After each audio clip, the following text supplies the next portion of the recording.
Slash pine, it grew back a lot faster. And so longleaf pine has largely disappeared, but there are some here. Quite a few, in fact. What happened is the early settlers came over to the northeast and they loved the eastern white pine. If you're familiar with them, they're beautiful pines. They're tall and straight. And they made beautiful masts for their ships. And of course, back then they didn't know about reforestation and preserving the species, so they just clear cut everything and they ran out of pine. So then they discovered longleaf pine down here. Did the same thing. They clear cut all longleaf pine in the southeast. And at that point in time, Lewis and Clark had made their trip out to the northwest, and they discovered these monstrous Sitka spruce and Douglas fir, and that's where our lumber industry settled out in the northwest. But in the meantime, as Jerry said, we've lost most of our longleaf pine, but this is a longleaf pine preserve. It's mostly longleaf pine, not entirely, but mostly.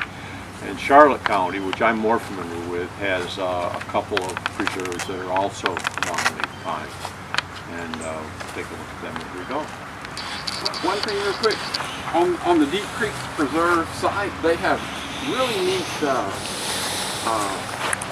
link to a list of mammals, and they have great pictures, butterflies, insects, and let's see, Jerry's favorite reptiles. We got wildflowers, and we got natural communities. So I've got some here if y'all want to look at these. Who printed them out. did those? They're on the Southwest Florida Water Management on their site. Yeah.